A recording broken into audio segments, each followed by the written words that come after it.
All right, hello. Welcome everyone. We are back and we're doing a credit card session, just some life skills.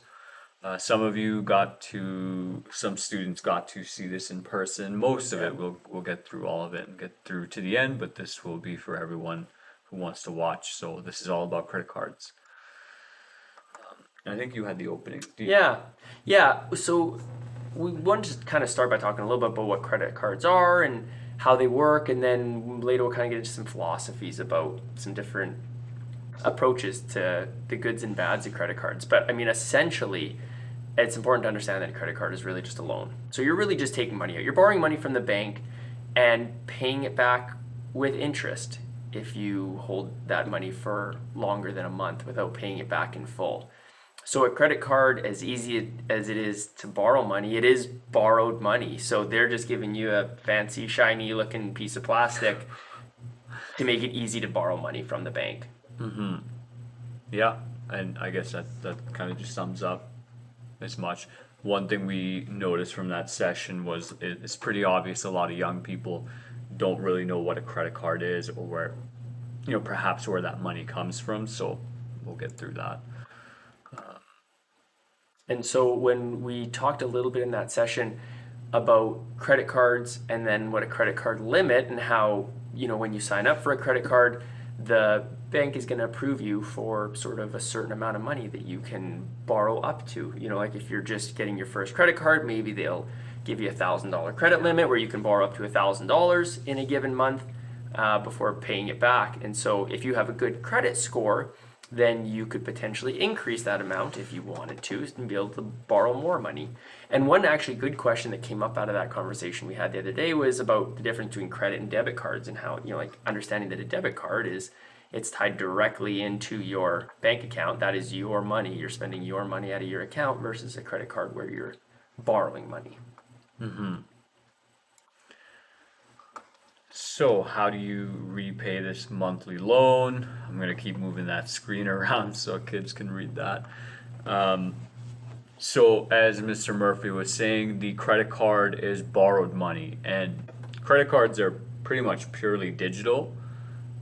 And so, that money is not necessarily real, they're just numbers on a screen. So, how do you pay it back? Well, most people work a job and they get paid weekly, bi weekly, or monthly, daily if it's under the table, whatever's going on there.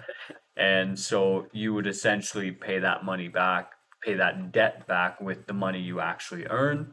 And as Mr. Murphy mentioned, you want to make sure that you're paying off your loan in full every month. That way you're not paying uh, interest, right? So Mhm. that's how the credit card company makes its money. If you don't pay back, they add interest onto your Exactly. payment, and that interest is all for them, essentially, from my Yeah, understanding, 100%. right? The debt that you incurred is yours, and that kind of equals out whatever's happening at the credit card company because I don't really know Yeah. how that functions, but I don't know what goes on behind those um, doors either, but you do know that those interest rates can be, 19, 20%, which is a I've heard up to like crazy amount of, 23%. yeah, it's a crazy amount of interest. And I think so. So, oh, and just kind of last point here. So, when you're paying back, that's kind of how you build your credit score.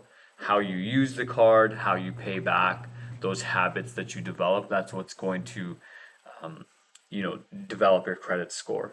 And we'll get into that in a moment. So then looking at what are some of the rules when you pay, what happens if you don't pay. So when you don't pay back that credit card in full at the end of the month, then you start paying interest on that money that you're still borrowing. And so like we said, that interest rate can be really high.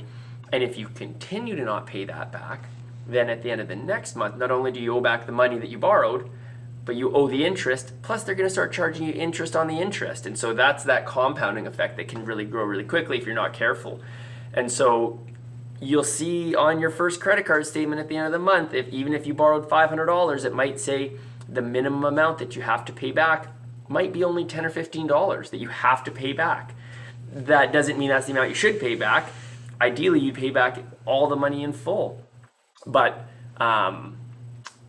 it's scheduled, so they'll at the end of the month you'll get that payment or that bill come, and then if you don't pay it back, like we say, that's when the interest starts. So if you paid it back in full at the end of every month, then you'd never have to pay that interest. And one thing we definitely didn't look into is how that minimum payment's even calculated, I don't know. right?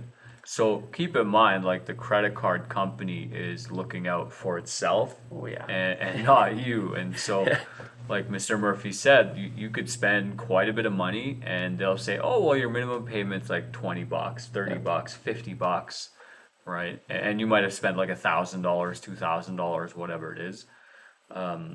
That is the scheduled pace that the credit card company has set for you. And that is a pace, I'm assuming, that allows the credit card company to earn some interest on your debt that you owe with the money that you earn. So Exactly. just keep that in mind. You want to take this one as well? Sure. So in reality, we talked about how that loan is really designed to earn the credit card company's money. I mean, that's the business they're in. And so, a lot of people in taking out credit cards, take it out with the full intent of paying it back at the end of every month. But one of the interesting things that we sort of found in our research is that the research shows that less than 50% of people pay back their credit card in full on time at the end of every month. And we were just talking about how, like money always feels like it's slow to come in from your jobs, and I think a lot of people would attest to that, but it goes out pretty fast. And especially when all you got to do is tap your watch or your Apple Pay or whatever. So, the realities of owning a credit card and being able to pay it back in full are sometimes different than what you have envisioned when you first sign up for a credit card, because they make it awfully easy to sign up in a grocery store and Home Depot. Everybody's got their own credit card and you can get signed up no problem once you're 18. That's not the problem. The problem is like actually paying it back. So understanding the realities of that a lot of people find themselves in. That's something I've definitely overlooked, the ease of access. I got my first credit card. I was probably, funny enough, I was probably 19 or 20. Yep. I was living in Montreal and just, needed a little bit of extra cash and I'll get to my anecdote later and why that's important, but the credit card just made sense for some of those smaller purchases. Like, hey, I need groceries, I need to do this. I know I'm going to get paid in a week, but I need kind of the cash I have, I need to keep as opposed to using the credit card. But I Yes. went into a bank. I still remember like sitting down and signing some papers and whatnot, and it seemed very official. But yeah, definitely you'll get offered the credit card at like a Canadian Tire, at Home Yeah. Depot, maybe like I think Superstore. has Superstore. Every one time I walk through cheaply, Superstore, they're always Yeah. asking, yeah. So getting that credit card's pretty easy. It's ensuring you don't spend too much. That's hard. Yeah. I guess I'll talk a bit about credit score. Credit score in our kind of research, we discovered the way it's determined is kind of vague. Yeah, for sure. But regardless, the bank will determine your credit score, which essentially tells the bank and any sort of money lending institution whether or not you're a good investment, right? Someone to give money to or not give money to or give items to.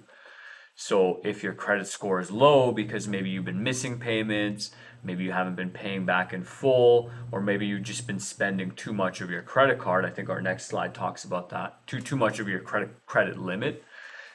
Your credit score will drop, and that can impact your life in a variety of ways. So a low credit score will make it difficult to borrow money and make larger purchases. So let's say you go into a bank and you want to get a mortgage and they see like, oh, this person's credit score is very bad. Oh, this isn't a good client to invest in, right? This person's not going to make us a lot of money. Cars, cell phone, businesses, just getting money becomes more difficult if you aren't smart with how you manage this loan or debt that the credit card company is giving you. A high credit score will make all of that easier, but maintaining that credit score over time, particularly like let's say if you get a credit card when you're 18 or 19 Yeah. and your income is sporadic, but your spending is pretty regular, right? When I was in university, it's pretty easy to just be like, I'm pretty hungry. I'm not earning anything, but I got like $1,000 Yeah. limit. I'll just buy some Subway. Yeah. whatever, I'll pay it back eventually, right? Eventually meant, hits to the credit score. So, Yes. so that's a credit score. Oh, I'll add this. Yeah. And just continuing, so it is just, it's a trust between the banking institution that you are a good client and can be given increased loans. So aside from just receiving, money, like going into the bank and asking for a loan for a variety of different things, credit card companies will also prompt you like, hey, do you want to increase your limit to 5,000, 10,000, 25, $50,000? And I mean, you got to consider it's not always a good thing, right? Like the average income, household income in Canada is not that high. No. And if you have a $50,000 credit limit, like that's kind of insane, right? And that's when life can get very tricky, right? And so good credit scores are kind of around the 800, 850 range, somewhere like that. And then, well, that's excellent. And they start going down. And I think it's around like in the good range too. Like your life can be negatively impacted. Like, Sure. where your credit score helps you and doesn't help you. And so you kind of want to keep it above 740. Yeah. Now, one of the other things that's kind of sketchy about credit scores is like if you go into a bank and want to do a hard credit check, it's going to cost you a couple credit score points, which is kind of insane if you think about it that, hey, I'm like looking to see if I'm qualified for a loan. The bank's going to do a check, and in order to do it, they're going to punish me to some extent. Yeah. Every time you want to go get a new phone and they run a credit check, I mean, that stuff all impacts your credit score if they're doing that stuff too regularly. I didn't even think of that they run credit checks as well. Yeah. Wow. Yeah. Okay. And it's kind of like you say, I mean, just because the credit card companies are offering you more money doesn't necessarily mean that you can afford it. Like they don't know what your income is and they don't necessarily care because at the end of the day they're going to make sure that they get their money back. And so it's really up to you to make sure that you're signing up for something that you can afford. Right, and to be disciplined with your spending habits. And so in our research, we were looking up some of the things that impact your credit score. We were talking about them a little bit. You know, there are all kinds of factors that play into a credit score. And honestly, there was a lot of things that we weren't even really clear on exactly what formula they use.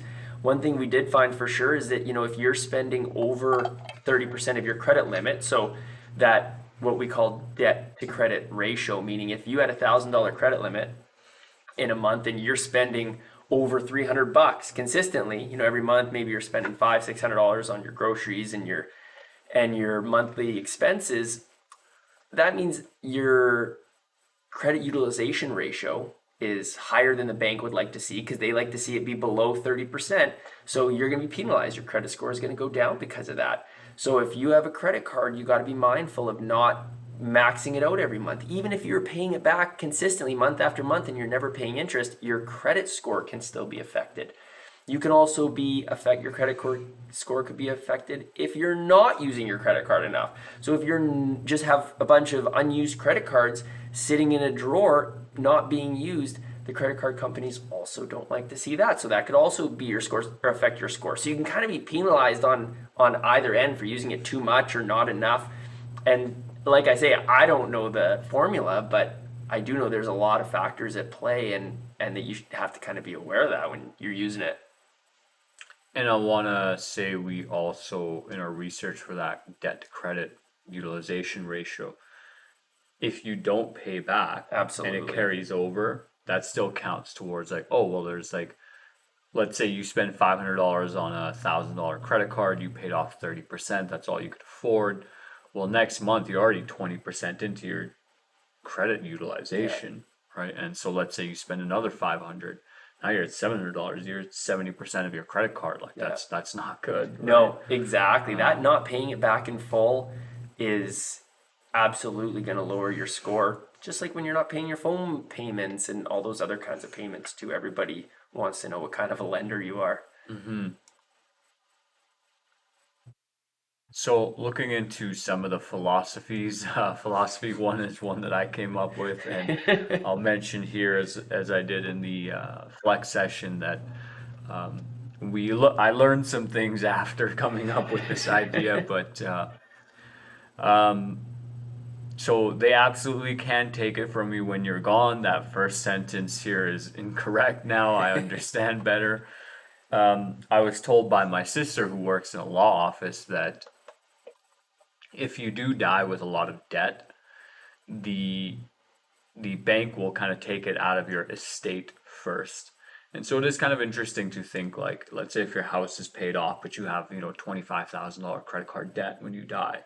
I'm not sure exactly how that works. So do look into, the legality of debt transfer where you live. I know I've heard stories online of, someone they'll say like, hey, one of my parents died and they had all this debt, and now the bank is calling me and saying like I owe them that money. So look into that issue. Look into what happens to things the finances of your estate as well if you die with debt. But my sister did tell me that there are credit card insurance protections for debt, and so how she explained it worked for her was that the more debt she had, the more she paid for that insurance. But she explained that if she were to die with debt, that it would just be removed. And so that one's kind of tricky. So do make sure that you understand these rules, you understand kind of this situation. But the original philosophy was, YOLO, you only live once, man. They can't take it from you when you're gone. You might as well spend it while you're here. But with this philosophy, the idea is that you're on your own financial journey.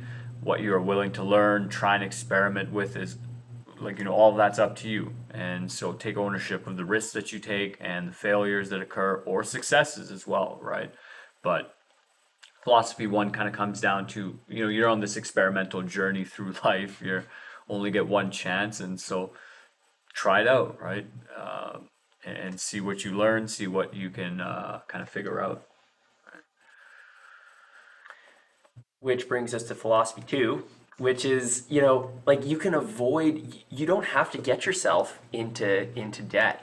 And you can go through life without ever being in debt. And that doesn't mean, there's good debts and bad debts. And, that's kind of a different conversation. And some people might argue that, you take out a mortgage and things that can be considered investments and those could be considered good debts. But, when it comes to credit card debt, when you're getting charged these exorbitant interest rates and things, you don't have, that's not a situation you have to put yourself in. And you have to be mindful of that consumerism and how easy they make it to borrow that money. And that's really what this second philosophy is about, is not spending money that you don't have. If you couldn't pay for it in cash, well then you really should be asking, can you afford it? And if you can't afford it, well then you probably shouldn't be tapping your watch to go out for those fancy dinners and things if you couldn't have paid for it in cash. Credit cards are a tool like anything else, and there's pros and cons, and there's some good things that go along with using credit cards at times. For example, kind of like that cash back, like lots of credit cards will offer you 2% cash back, so you get 2% of everything you spend back, or you get points for travel or airfare or hotels or whatever. But we were talking in the discussion before about how, again, the research really clearly shows that on average, people spend more using a credit card than they would if they were just paying with cash. Well, more than 2%. So even if you are getting your 2% back, you're spending more just because it's so easy with a credit card. And so, like if you didn't have that credit card, yeah, you wouldn't earn the 2%, but you'd spend a lot less. They're playing you. 100%, right? absolutely. So, being mindful of that consumerism, and again, going back to, am I going beyond my means? Am I spending more than I would if I actually took out that $1,000 cash and carried it around with me? Would I spend it so easily? And even the rules on what counts for cash back. Sure. Right? So Yes. one of the things, I think you and I, we probably both have a Costco Yep. MasterCard. Well, they do cash back on gas for sure, and then groceries. But I don't know if that counts for every grocery chain. I actually don't even know. Like it might just be for Costco, but I know gas for sure.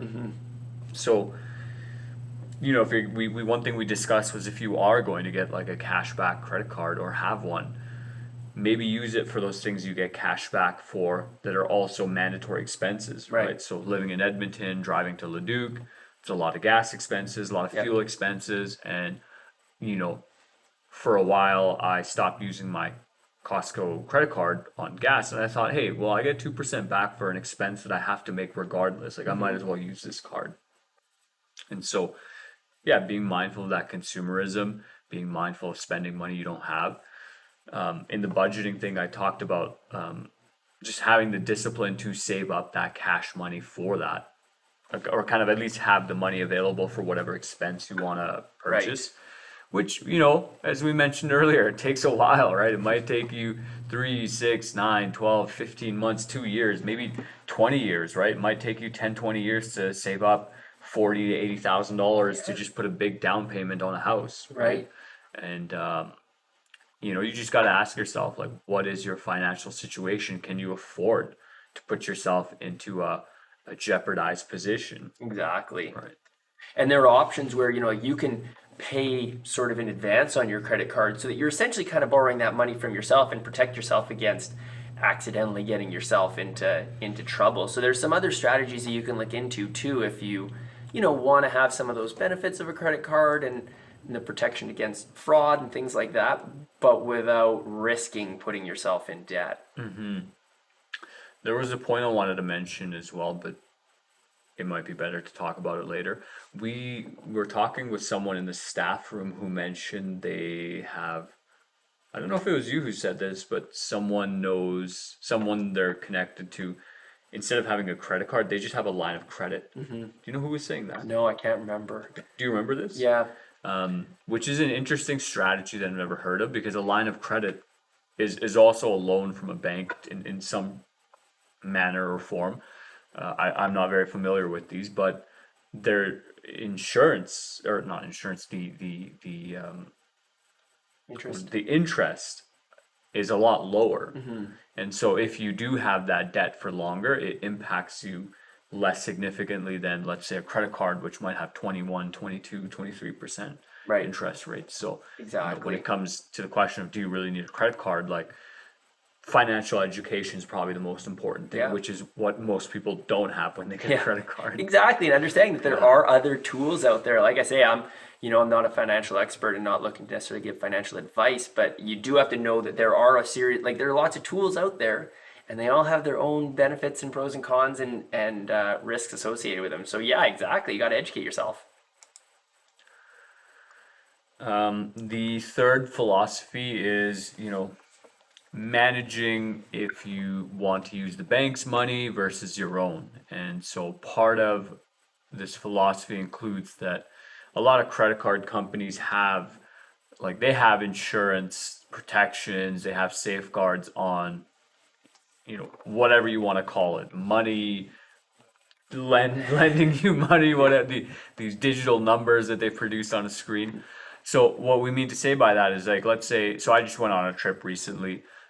Let's say I come back home and there's a bunch of, like, additional charges, and it's like, hey, I didn't spend any of that money. I can just call up the credit card company and say, hey, these are all errors. I didn't spend this money. This, and this I spent, but that, and that I did not. Or worse, you lose your wallet and somebody goes on a tapping spree with your card as well. You can. There are safeguards put in place so that you don't have to pay that money.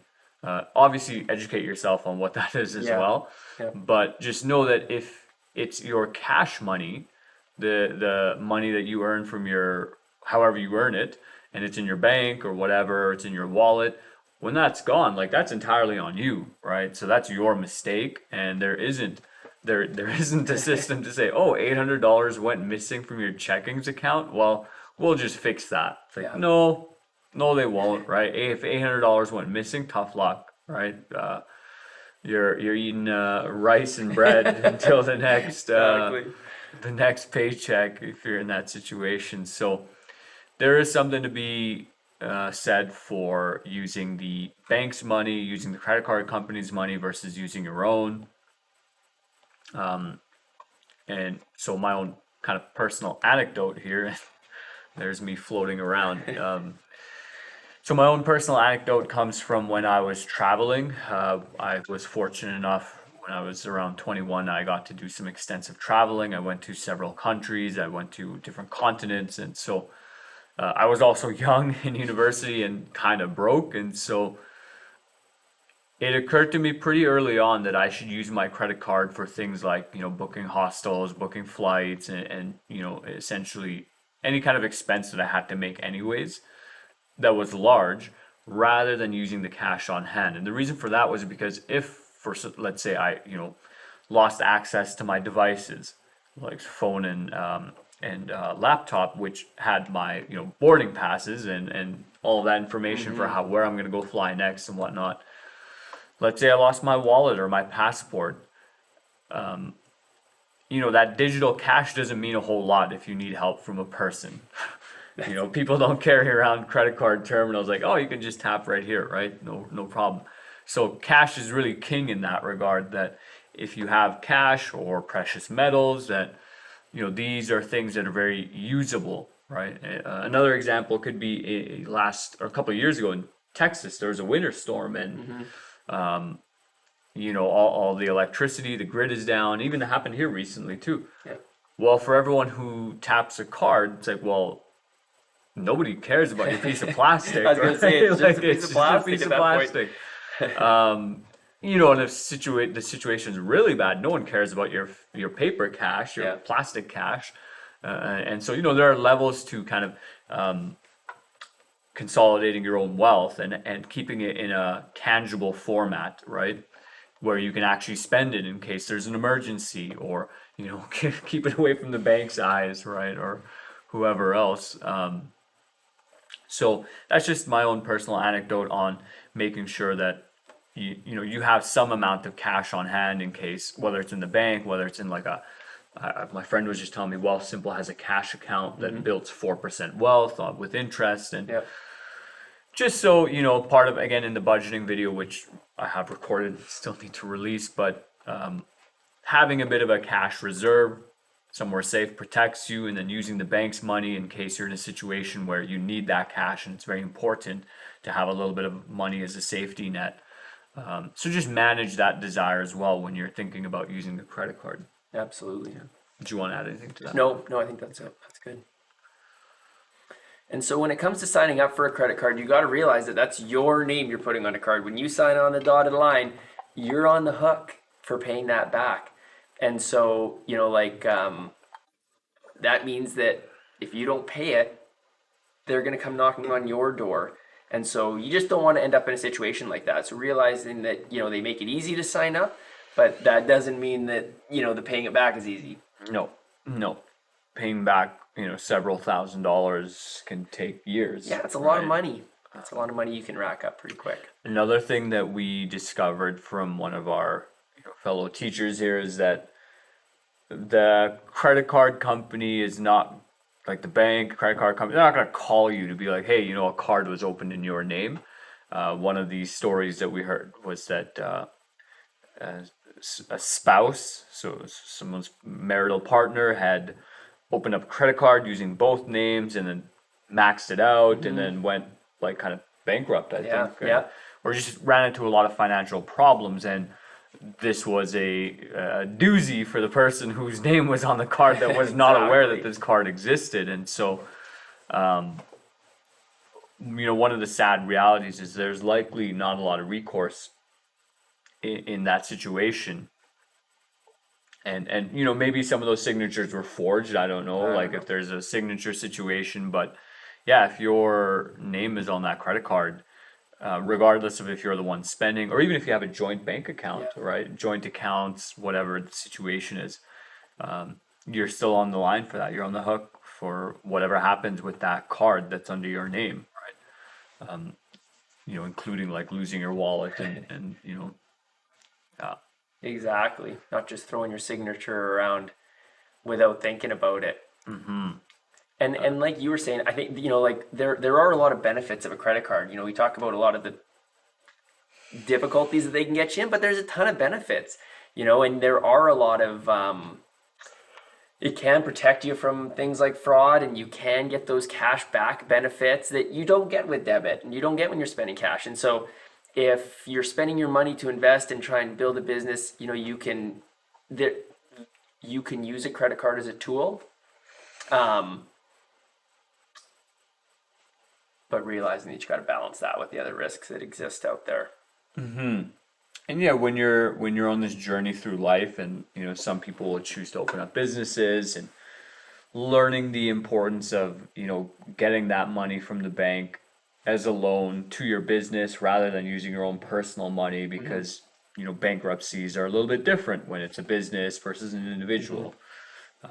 Additionally, it is kind of sad. It's a little unfortunate that a lot of our financial system is oriented around using a credit card. Oh, yeah. Right. So just using your debit card to buy a flight is a bit challenging. Yeah. Or Amazon. You buy everything off Amazon. You need a credit card.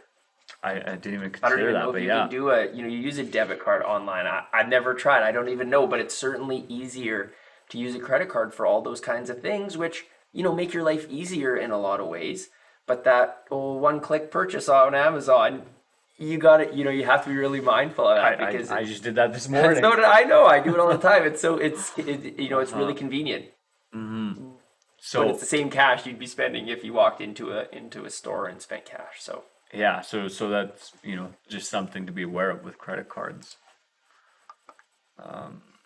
So I'll do the left Yeah. half. So conclusion, just be mindful. You will likely end up having a credit card at some point in your life. Biggest thing is just educate yourself on what you're getting yourself into. Experiment with different cards and different methods.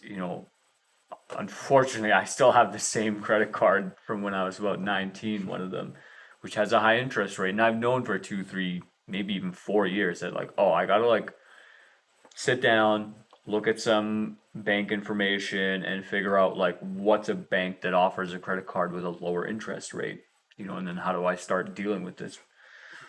Right? How do I start educating myself, and how do I tackle this problem that I really don't want to look at? It's I just don't want to think about it. But when you choose not to think about things, that pain doesn't go away. You don't stop suffering, and the problem just persists, right? So yeah.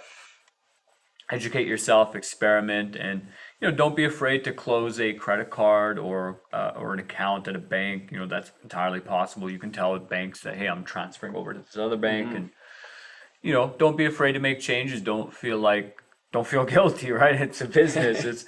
Yes. They really don't care about you that much. No, exactly. And I think it's just so common. It's likely that, you'll end up with a credit card at some point, but that doesn't mean that you need one. And a lot of people might tell you that you need one because they say, oh, you need a credit card so you can build up that credit score so that you can get a mortgage when you want to. And there's something to be said for that, certainly. But that doesn't mean that you need one. There are other ways to help build up your credit score. There are ways to get a house without having had a credit card first. There are ways to get mortgages. There are other tools out there. So, just because everybody's doing it doesn't mean that you should or shouldn't. It just means you should educate yourself first before you get into that, and just to not take on that debt unnecessarily. Just you want to be mindful when you're going into those situations of everything involved, all the goods and the bads, and then make a decision accordingly. Like you say, you're on a journey. You kind of have to do what's right for you, but educate yourself. And patience is a virtue, Yeah. right? If it takes you a little bit longer to get the results you're looking for, there's a lot of learning you can do on the way there, right? And once you're there, maybe there's more appreciation and again, just that bit of wisdom that comes with having Yes. been on that journey and on that road for a while. Absolutely. I think, well, do you want to wrap it up? Yeah, no, I think, and we've kind of spoken to a lot of that. I was talking to somebody the other day that said for a little while, they went without their credit cards. They didn't use them. They only had an envelope at the beginning of the month with a certain amount of cash in it for all their expenses. And, they said it was really eye-opening in terms of forcing you to really be mindful about every decision you make about money, because, you're literally handing cash over rather than just having your watch. And so, there's those kinds of things where you can help yourself just be aware of your spending habits, and then decide what kind of works best for you. And there is studies done on that when people pay with cash in hand, they spend less money, right? And you probably feel a little bit more pain when you're watching that bill Yeah, leave your absolutely. hand rather than just Sure. like, oh, I'll touch this piece of plastic to that piece of plastic, and some magical airwave, radio wave thing will move through the air, and Yeah. it's bada bing, bada boom, my 'Cause coffee's being made, right? exactly, because you know exactly how long it took you to earn that $20 bill. So sometimes that mindset can help. I think that's our last slide. I think so too. Oh, um, interesting. Okay, so just with maybe this should have been earlier, but anyways, with credit cards, as we mentioned, you're likely going to end up having one. You're likely gonna, I mean, you're gonna have a credit score, whatnot, and you're gonna get offered to increase your credit limits and whatnot. And personally, that's something that I've refused time and time again because I know that, like, even with I have one credit card that has a $2,000 limit and one that has a $5,000 limit, and I know how quickly it can build up to two, three, $4,000 perhaps of like, oh, like I need to start paying this money back. And being a teacher, we get paid monthly. It's like, okay, like I don't get another paycheck for another, I don't know, X amount of days, 10, Yeah. 15, 20 days. But that credit limit's sitting there, or Sure. that debt. So, personally, I have refused. Part of the reason why I did even upgrade from 1,000 to 2,000 in the first place was likely for that trip that I took. And some of those flights were just a little bit more expensive than